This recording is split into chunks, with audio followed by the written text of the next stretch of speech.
world where you raise your hand and you put your sweat and tears in your work, even though you get hurt. It is a world where you go back and take revenge on your oppressive boyfriend by talking bad about them on social media or like getting a major glow up or something like that. Okay, so a few points of characterization. What does a world without religion look like?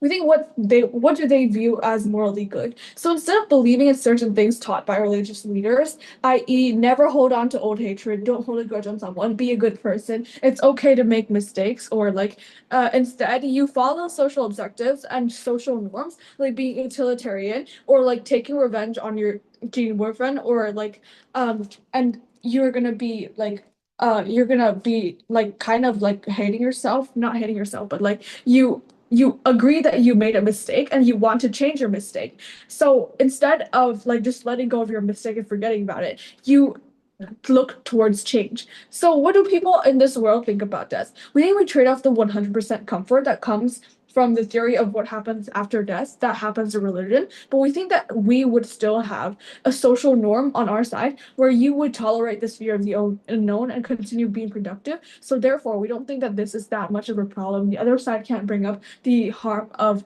not knowing what happens after death and like uncertainty and things like that.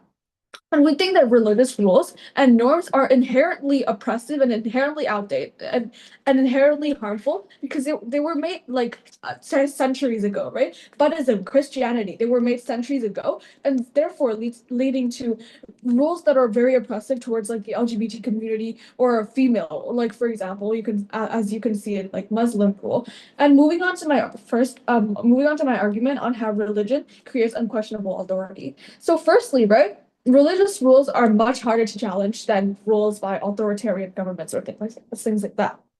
And in normal society, we think that if a law is unfair, right, people can protest, people can vote to change against it, or people can lobby the government to change it. However, when this rule is like religious, and when, oh, like for example, there's a religious country, people are told that it comes from God, it comes from holy books, it comes from a sacred tradition.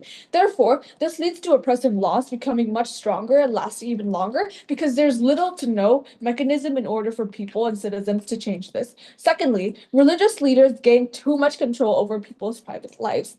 Religion does not only tell people to be kind. We think that it also controls other personal choices, such as what women wear, right? What people can marry, what gender roles they must follow, what children are taught, and what people are allowed to believe in, and what people are allowed to look towards.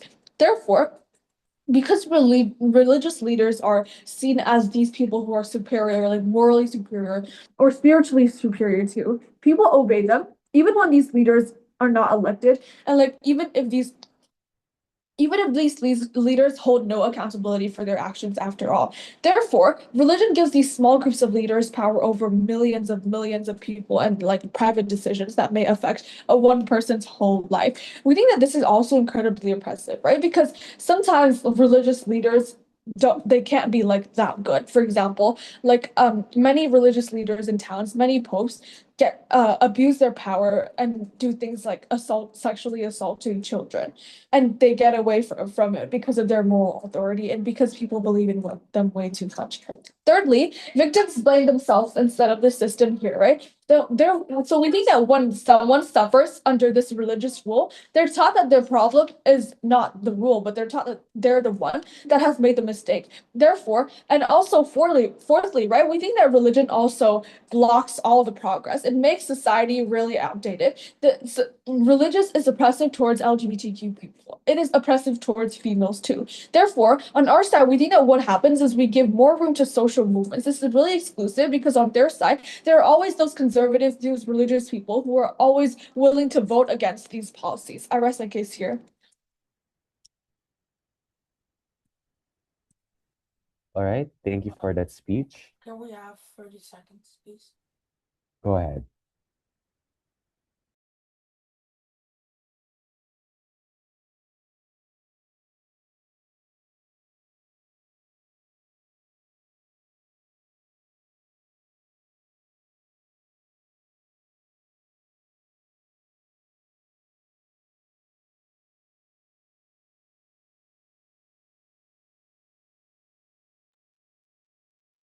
Okay, so pronounce. Wait, am I audible? Yes, I can hear you. Okay, so pronounce you verbally. I'll start my speech in 3, 2, and 1. How can remove religion, but they cannot remove the human need for belonging, purpose, and comfort. Religion is one of the most effective mechanisms humanity has developed to meet those needs. Proud to be opposition in this debate today. Well, wait, so now we would like to talk about some things that proposition has brought to this debate. First of all, we think that the entire speech given by first speaker of proposition is just not exclusive. For example, the benefits and the harms that they bring to this debate, they assume that our side have that they don't. All of those things are just the things that they also have on their side of the house. Let me give some examples, okay? For example, they say that on our side, LGBTQ communities are the communities that are not supported, and therefore they're toxic. They're being toxic against. So first, we would like to respond by saying our religion is not a monolith, and there are thousands of religious groups and interpretations. Many religious communities actively support the LGBTQ plus individuals and advocate for human rights. And so, therefore, we think that it is unfair to judge all the religion based on the actions or the belief of some of the groups. Next, they told us. We would like to talk about how discrimination against LGBTQ plus community does not originate from a religion only. Throughout history, discrimination has been driven by cultural norms, political ideologies, and social prejudice as well. So, therefore, in a world without religion, these biases can still exist. Those are the main ideas we hear from their first speaker, right? Okay. So now moving on to some preemptions, what proposition will say next. So first of all, on how if they say that religion could cause war and conflict, we say that conflict is not unique to religion and religion only. Humans can also have fought over race, ethnicity, land, resources, ideology, and political beliefs through history. Removing religion does not remove the human's tendency to divide itself into groups. And so therefore, the world without religion is not conflict-free, and instead it simply has different reasons for conflict. Next, if they say something about how religion slows social progress, we say that many social movements were also supported by religious individuals and organizations themselves. But the more social progress is not automatically better simply because it is changing. Religion provides a check against rapid shifts in societal values and helps preserve social stability. Yes, can I take a POI, please? You're being so uncharitable, because the problem here is that most people, for example, they're conservatives because Christianity, a part in the Bible, says that only women should marry men, and women should not marry women, and men should not marry men. Okay, so as we said before, like there are certain religions that still believe in this certain thing. However, because that changes over time, and like now the society is modern and everything, this actually doesn't stand anymore, because like since it is not good, then it is already like not believed as much as anymore, and so therefore there's not that much people believing it anymore. Okay, moving on to some characterized here. So we think that a world with religions is a religious institutions as one of the largest providers towards charity, donations, hospitals, schools, and disaster relief. And it's a community that shares similar beliefs that support each other, and they have access to an established belief system that provides meaning, purpose, and answers to existing questions. It offers social support, belonging, and mutual aid. So therefore, we think that like humans struggling with suffering, uncertainty, and the search for meaning, we understand that people can find meaning without religion, but the question is whether those alternatives can replace religion at the same scale and effectiveness that religion can. So therefore, for the bonds and social support, for the humans, for the communities, and vulnerable groups, we think that ours should win this debate. Thank you.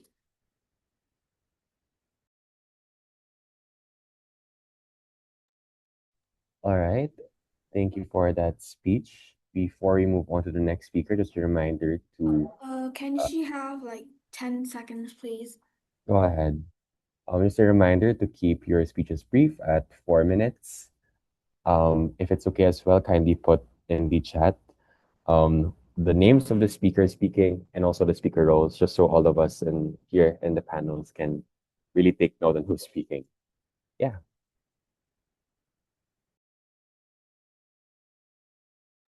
Wait, I'm sorry. Can you repeat? We didn't turn on the volume.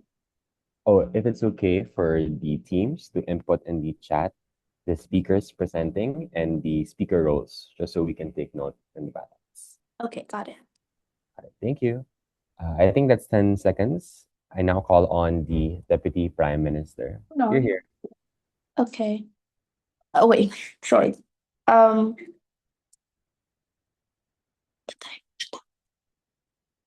Okay. My pronouns is they, them, or you can call me DPM. And POIs verbally, and my speech will start in 3, 2, 1. Women in Afghanistan, Iran, Saudi Arabia have no right to autonomy. They cannot go out their house alone without male company. They cannot go out without covering their whole body completely with even their eye. They get sexually assaulted every day and they don't get to speak up. Yet the other team say that, oh, most religion aren't oppressive. I don't, and they never actually name us a specific religion whatsoever, right? Because I think that of like the popular religion like Christianity, they're all oppressive. They all hold back to conservative values. I'll explain that later. But panels, these countries are under Muslim rule, and Muslim is one of the major religions. Their other team is very uncharitable. Therefore, this motion stands. This okay. Arguments that number one, we'll talk about how there will be significantly less war and less conflict on our side. First mechanism why religion moral value often clash each other. Reason what different religion often make different truth claim. This look like who is the true God, right? Because for example, Christianity they believe in Jesus, while Buddhists they believe in Buddha. And these religions, what they look like, they often have different paths to salvation. They often have different moral values that society should follows. And these religions, they're often believe in absolute powers that their salvation path is the only way to forgiveness. Their salvation path is the only way where they can, for example, be reincarnate into another world. What this look like is that they view other religion, or they view other religion. For example, Buddhists view Christianity as something that is really toxic. That is something that it doesn't exist, which make their whole belief in absolute power. What this tell you, or what this lead to, is that oftentimes religion often clash with each other. Religion often have conflict and even lead to, for example, war. This lead to even, for example, like killing, just because that they believe in absolute power, just because they believe that another god shouldn't exist, and because they believe that it will harms their survival. Second reason why, unlike ordinary preference, religious beliefs are often tied to morality. This looks like people doesn't believe that, oh, we would prefer this, we would prefer that. I don't think that people have rationality in religious whatsoever, because I think that they view these moral objective as something morally correct, right? As something objective rather than subjective. Like, because I think that, okay, third reason why religion do not progress, and they often hold on conservative value. They do not progress like the modern world. They do not chase for social movement like feminism, but rather they actually believe on conservative value, like i.e., women must depend on their husband for financial. I think this create an extremely diverse world comparatively on their side, because then people in religion comparatively to ordinary citizen would like, wait, no, not ordinary, but like believe people versus non-believer. I think they create a such diverse value. The reason why that it is only unique on the upside, because on our side, if it's not that this is this how perform motion, so it would not appear at the start of the flight. So we would rather have, for example, a unique, united moral value, like for example, one for all, rather than creating a diverse between religion and politics. Secondly, then I'll talk about how we have more autonomy and satisfaction. A, there are no guilt if you do not obey one of the moral values. This look like poor people can still take things for granted, but not religious belief that, oh, you should not take things for granted because you, even if you need to. I think this is extremely creating guilt, and this is extremely unfair for, like, oh no, for example, like bathroom poor people, what they needed the most. But number two, it is non-negotiable norms that cannot change. Why is it war only unique to religion? Because I think the fact that, for example, China believes that they have absolute power, or therefore they get into war with Vietnam. And this look like large countries that often have absolute power and they only believe in their way. Therefore, it is related to religious about faith and culture. Therefore, rest my case, vote pro. All right, thank you for that speech. I now call on the Deputy Leader of Opposition. You're here.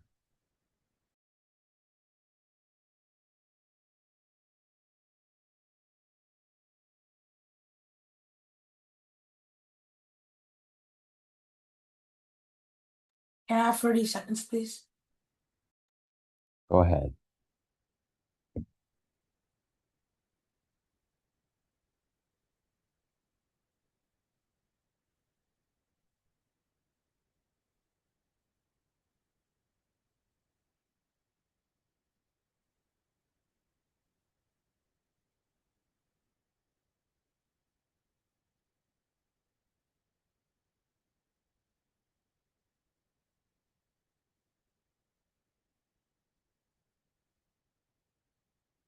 All right, that's 30 seconds. I now call on the Deputy Leader of the Opposition. You're here.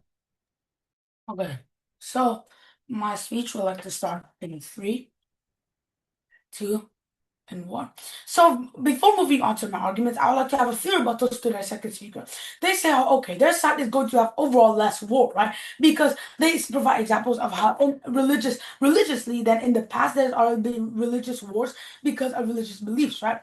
We agree that religious wars have caused harm, but it is simply because of human greed, tribalism, and power seeking which caused those wars, and they simply use religion as a tool to be able to like blind these kind of things, right?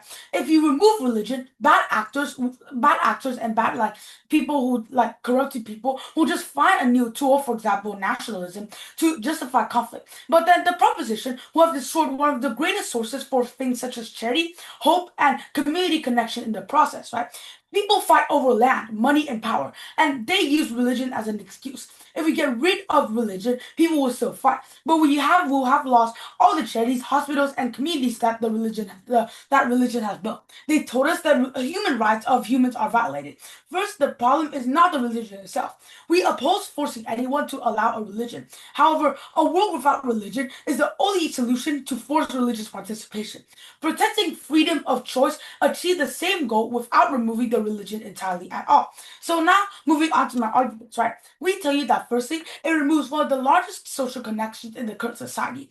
Religious communities create a space where no one is judged by their ranking, by their status, or by their financial stability, right? Or by how much money they have, or how much possessions they have. Right? It is We're not so sorry. So our team got disconnected and we cannot like hear the speech. Is it okay if you start over? We're the proposition. Oh. Okay. It's okay. We can start over if it's okay for the speaker as well. I'm so sorry. Okay, can you hear us now? Um. Can you hear the debate now?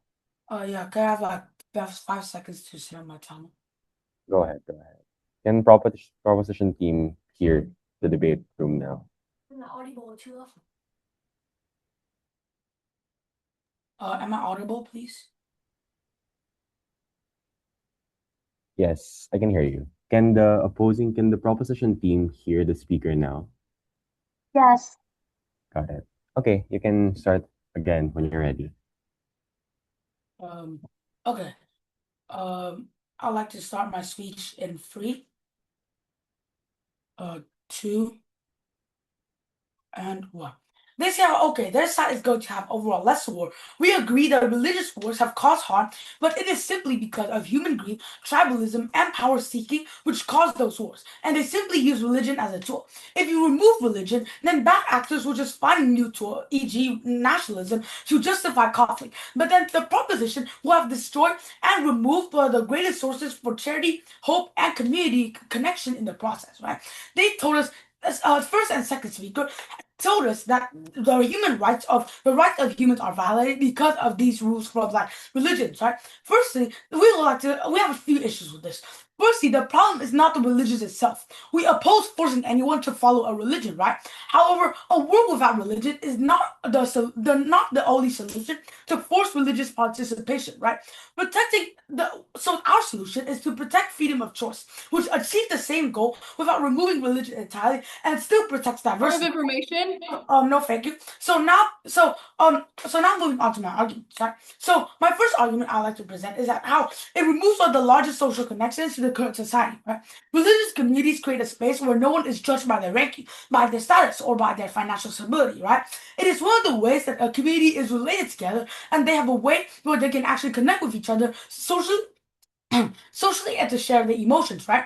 Religious emotions about something, right? In that kind of like in that religion, right? Religious institutions bring people from all ages, from large to small, no matter their age, because they're currently just believing in one thing, right? For example, e.g., a CEO can sit right next to a student when they're hearing a priest reading the Bible and understand it together, discuss it together, and connect together because of them believing in the same thing and overall just enjoying religious beliefs, enjoying like basically they're believing in their religion, right? Reading these things together, right? As opposition, we tell you that this is one of the only ways that people are going to physically connect in this current society. Why is this? Because we tell you that on their side of the house, people live in the same apartment, almost never communicate with each other because they have nothing the same to believe in, right? People in this current society and in the status quo are digitally connected, but not physically and spiritually connected with each other. We tell you that on our side of the house, religion brings back more connection throughout more generations, no matter their age, status, or what they have previously done, right? They're just there to hear and discuss the same things about each other, believe in the same religion, and believe in the same things with each other, right? And secondly, we tell you that basically religions have like a lot of institutional charity work. Religion holds one of the deepest and strongest charity connections in the world. And also faith-based organizations are not limited by budget or funds, but by their own beliefs, right? E.g., Malaysians helping Palestinians by being Islamic, right? Almost every major religion has strict rules about helping the poor, feeding the hungry, and caring for the sick, right? Because of this, religious groups and works run thousands of hospitals, homeless shelters, and orphanages around the world. If we wake up or like basically live in a current world without religion, we simply and instantly lose millions of volunteers and billions of dollars in charity that keep vulnerable people alive, right? And finally, I'd like to present another argument on moral regulations, right? Religion set out moral regulations. Basically, for example, why are you not out there killing or hurting others, right? Simply because throughout history, people have been using religions to spread moral limits, to teach what was appropriate. E.g., you cannot kill and also be grateful for those who helped you, and you cannot steal from another person. And yeah, basically that, right? Sure, outdated beliefs exist, but the moral baseline never changes, right? These things are from past generations, from decades and decades of beliefs ago, but they still are used today because these are the moral baselines in the current society, right? So because of all the arguments that I've said above, I'll let you rest my case. Thank you for listening. Nah. All right. Thank you for that speech. Can I ask the speaker? Oh, it's muted now. All right. Thank you for that speech. I now call on the government whip. Here. Can I have 15 seconds, please? Go ahead.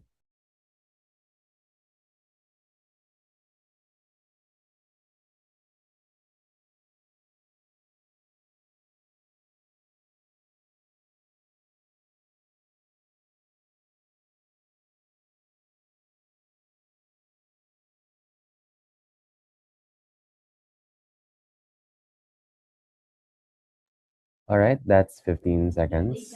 I now call on the government whip. Here. Okay, so am I audible?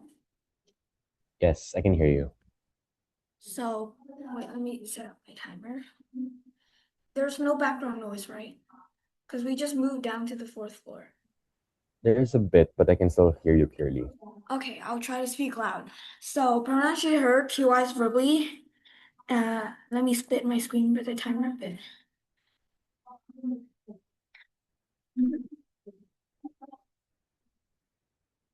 So, pronounce you heard PYs verbally, and my speech will start in 3, 2, 1. I think opposition really needs to stop being so uncharitable. So then, first clash, what is it about? Number, I think this debate, it can be about moral. Firstly, it's about moral. They say that religion makes people act better because they have a certain moral compass that the people in charge of religion, for example, people who read the Bible, they understand certain stuff that Jesus Christ tells them or the Bible tells them to do. I think that this is simply not true because religion makes discrimination very much harder to challenge because when somebody says I dislike LGBT people, then you can challenge them with evidence, you can challenge them with harm and fairness and stuff. But when you say when they say that I don't support LGBT because God tells me to because the Bible says that only men should only marry women and not the same sex. So this literally legitimizes this claim because now there's a automatic respect that religion have these days. So even if they have the most absurd claims, even if people who are religious have these really delusional claims or really offensive or discriminative claims, then these people are still going to be then there's no inherent harm in these people because they can just use the excuse that they are religious. Secondly, though, I don't think this is unique anyways because look at atheists. Just because atheists, they do not have moral compass. They don't have moral systems to comfort them every single time. They, for example, they fail. They have bad grade, but then they're still they're still fine.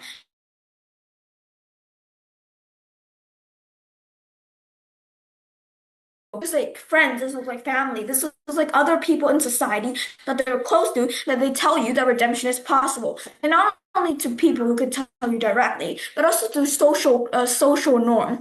And we also say that many people already receive moral comfort from relationships rather than religion. But then um okay, thirdly, why do we tell you that this is not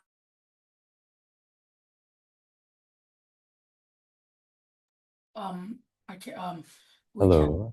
the speaker. Can the speaker hear me? I think you're getting choppy as well in the last parts. Hello? Wait, I'm just gonna speak on this device now. Is that okay? Where did you hear? Where It's did okay. Can you hear me? Yes, yes. Okay, the last thing I heard was that people already experience comfort from their relationships, and right now you're at 2 minutes and 26 seconds on my end. Okay, so I'm just gonna start on my third point. Okay, so my speech will start again in 3, 2, one.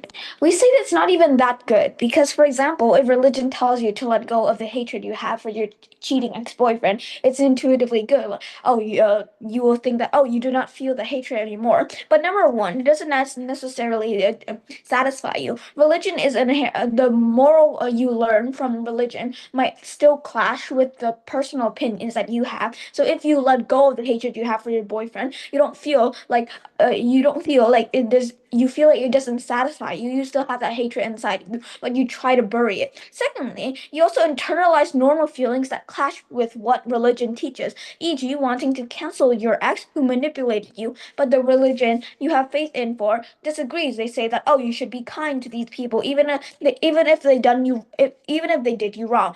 Most of the time, religion teaches you to religion.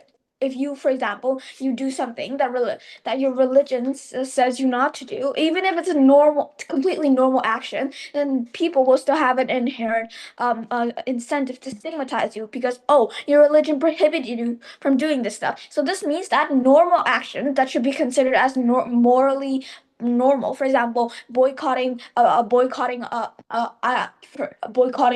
boyfriend's brand or something will be considered as now as something bad. But then also they say that LGBT women, the LGBT community slash women will be still be supported. But I think this is just so uncharitable because it's like really hard to have so many different interpretations when the message is so strict. What, for example, the Bible says that men should only marry women and they shouldn't have the same-sex marriage. Even it is very hard to interpret it that as, men and women can marry the same sex. But then weighing then in the best case scenario, they're charity and stuff but it's very corrupt. Many Buddhist monks in temples get rich through the money paid by tourists. Many popes and local churches commit crimes like sexual assault, but they get away easily because they are viewed as spiritually superior. And it's from the start of time. So if they're most of the time is there if there need for most of the time if wait, do I have time left? I'm sorry, I don't. I didn't keep track of my timer. Yeah, Okay. time's already up. Oh, okay. Okay, thank you for that speech. Just a reminder as well to keep track of your time and keep it within 4 minutes. I try my best to listen until 4:15, but beyond that, I stop listening and stop typing. All right. With that, I now call on the opposition whip. You're here.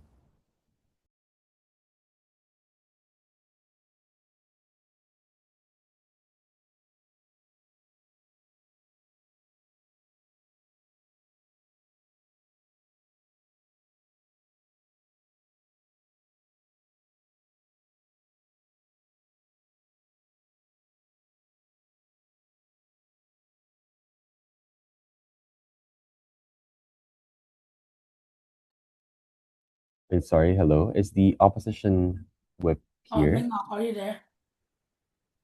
Yes, I can hear you. No, like we're asking. Sorry, what was the question? My team.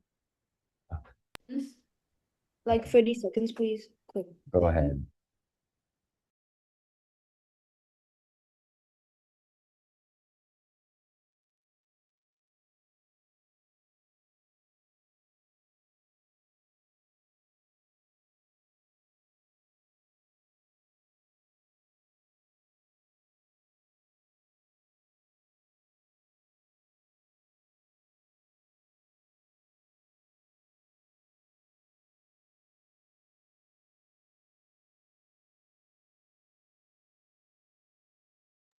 Yeah, that's 30 seconds. I now call on the opposition whip. You're here.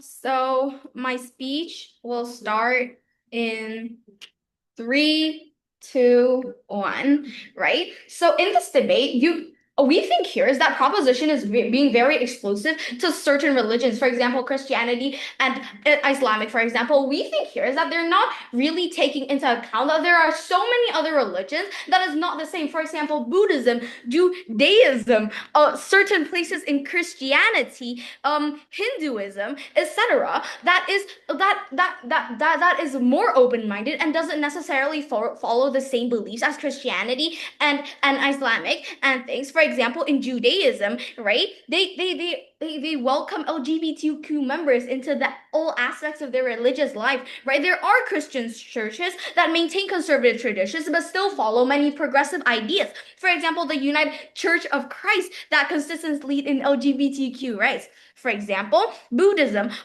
generally lacks the strict conservative ideas here. Their entire point of their religion is to be open-minded, is to be mindful, right? Hinduism have ancient roots that recognize the third gender individuals. We think here is that if proposition wants to win this debate, proposition must also include the other religions that follow this rules, right? Okay, so on to rebuttals, right? What did they talk about? First of all, they told us that religion causes war and conflict. Point of information. No, is that conflict is not unique to religion. Humans have fought over race, ethnicity, land resources, ideology, and political beliefs through history, and removing religion does not remove humanity's tendency to divide itself into groups. We think here that religion can even work. We think that religion here is the one that actually actually really help solve conflict, because number one, people bond over religion and personal beliefs. Number two is that if a country is getting attacked, right, religion is a huge morale boost to the men, the soldiers who are fighting for their country, because they believe their religion tells them that this is right, and they believe in it, and they trust in this country, in this belief, right? They also talked about how religion slows social progress. We think here is that many social movements were also no by religious individuals and organizations. Furthermore, social progress is not automatically better simply because it is changing. Religion provides an important check against rapid shifts in societal values and help preserve social stability. They also say that people can have more autonomy without religion. We think here is that we have three responses, right? Proposition assumes that being told something is sinful automatically removes agency. We disagree. People encounter moral beliefs from parents, schools, governments, and communities every day. Individuals still have the ability to accept, reject, or reinterpret these beliefs, right? As in, like, for example, the Bible, there are so many changes in the Bible over the years, right? Second of all, autonomy is the ability to make choices, not the absence of moral standards. In a religious world, women can still choose whether to follow religious teachings. The existence of moral guidelines does not automatically remove autonomy. Number three, every society imposes moral expectations. In a world without religion, people will still be judged by cultural norms, political ideologies, and social values. Proposition is not removing restrictions on behavior. They are simply replacing religious standards with more strict ones. Also, okay, so they also talked about how religious rules and traditions are outdated, therefore there are oppressive rules, right? We think here is that religion is not always used as a tool to oppress people, as we say. There are other religions that is quite open to these things, and also we never really know if Jesus actually said homosexuality is actually a bad thing or not. These beliefs are reinterpreted, changes, the Bible is changed, and there's actually no concrete evidence that Jesus was against homosexuality. It is only a tool used by oppressors to oppress people, right? We think here that is a real problem in the status quo. They also talked about how victims is taught to blame themselves and how abusers are forgiven, the system favors them. We think here that is really about psychology, right? Either way, these oppressors are often use a lot of psychology tactics through reputation and money, and either way, we think here is that we think here is that when they don't speak out in this oppressive places, right? If they're being oppressed and they don't, and religion tells them to not speak out, sure, that's wrong, they should speak out, but there are also things that's stopping them from speaking out. For example, they're being blackmailed, they're being threatened to not speak out. That is also a case that proposition must consider, right? They also talked okay, so on to a summarization. What did our team talk about? We talked about how religion is how religion it removes one of the large how losing religion removes one of the largest social connections in current society, taking away a fundamental social infrastructure, right? We also talked about how institutional charity, how institutional work, how the work of a lot of religions, and we also talked about moral regulations. For those reasons, very proud to oppose. I have no idea what time. All right. Thank you for that speech. I now call on the opposition reply. You're here. Okay, so I'll start my reply speech in my next word. The question op asks again and again that props never engages to. The question op asks again and again that props never engage to is, why does removing religion solve harms that they say, rather than simply changing the source from religion to something else that does it even worse. Until Prop answers this question in their case, their entire case relies on assertion rather than analysis. Never prouder to be opposition in this debate today. 3 things we're gonna do. First of all, point out the strategic mistakes of proposition in this debate. First, on mechanism. Prop never explains why removing religion suddenly creates autonomy. Their logic is that if people are no longer told certain actions are sinful, they become freer. But autonomy comes from the ability to make choices, not from the absence of moral frameworks. In their world, people are still constrained by cultural norms, political ideologies, and social expectations. They never prove why discrimination disappears rather than simply taking a different form. Second, on parallel ideas. Their entire case assumes that every benefit of religion can be replicated somewhere else. Data tell us people can find meaning, community, and morality outside religion, but never explains why secular institutions would provide these benefits at the same scale, accessibility, and effectiveness. And the existence of an alternative is not proof of an equivalent replacement, which is what they should have proved during their constructive speeches. Next, on engagement. Prop spends most of their time identifying harms associated with religion, but fails to engage with the benefits that religion proves to billions of people. Even if some harms exist, they still need to justify why losing religion's contribution is worthwhile. They never do this comparative analysis. So on contributions, we gave three main contributions. First, on how religion provides meaning and emotional support. Second, on community, and third, on harms identified by Prop are not unique to religion. This debate comes down to a simple comparison. In our world, there may be some harms associated with a religion, but people meaning, belonging, and support and purpose doesn't. And in Prop's world, conflict and discrimination still exist because they stem from human nature, yet religion benefits disappear. Therefore, we think that since Prop fails to show that there will meaningfully show these harms while preserving the benefits, we are clearly the preferable side of the debate. Therefore, we should win. Thank you.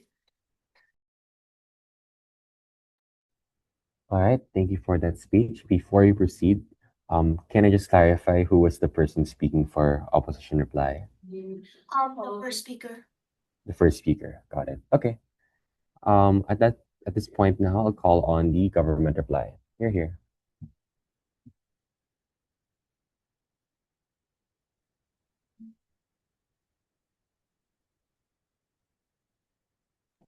Excuse me, can we please have a few seconds? Go ahead.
Hi, am I audible? Yes, I can hear you. Okay. We have 2 minutes for reply, right? Yes, you have 2 minutes for reply.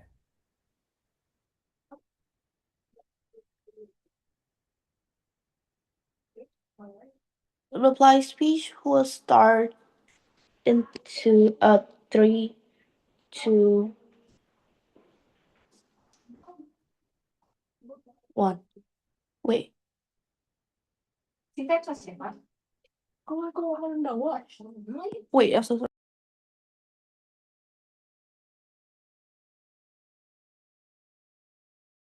My speech will start in 3, 2, One. If I ask a random stranger in Vietnam, they probably won't know what Canadian is, but they probably will know who Jesus Christ is or who Buddha is. One thing that we would like to talk about is that we the likelihood of these appearing on major or like popular religion is like, for example, or a large religion is more likely than small religion, which do not give as much an impact. Therefore, it is extremely uncharitable to only debating in small community. Few points then. A, what do we first get from them? They tell you that religion is the main source of comfort. What do we respond then? We respond that these faiths doesn't result in practical impact. So even if you do get mental health comfort, we're happy to trade off that completely, even at the point of like 100%, because we believe that only practical impact will lead to surviving. If you don't have faith, then you need to actually make a change in order to survive. This look like rather than poor people starving and praying, we would rather go beg for food, even if it clashes religion values, as that, oh, don't take things for granted, right? Second thing that we will get from them, we get from them is like social connection. I think this is simply not true. We respond that, oh, they divide believer to non-believer. I don't understand how one people believe in Buddhists can be friends with another people believe in Christianity. I think this is simply not true. They have different passions, they have different moral values. If you say that, oh, pink is better and then another people is blue is better, I don't see how they can combine two of those. Thirdly, then, what do we last get from them? We tell you that, oh, rationality is non-exclusive. Because, oh, our opinion all get influences by education. What do we respond then? We tell you that at least we can change our debate, because in our work we stand in fairness, we stand in terms of researchment, in terms of example, comparatively on their side, which is like their Bible is like non-negotiable and religious. You cannot argue with the Bible. There are only one objective. But even if you can change in the Bible as some magical way, I think that this completely this um directly contract with their side of the house. They say that, oh, this provides you a strong faith to believe in. But then if faith can like just simply be changed, or faith can simply like be debated, then I don't see where the source you get the comfort, or where the source that you believe in. Therefore, what clashes left is that war and discrimination. Therefore, we wins in terms of significantly less war and discrimination versus my case would probably. Yes. All right. Thank you so much for that speech. Congratulations to the debaters. You may now cross the house.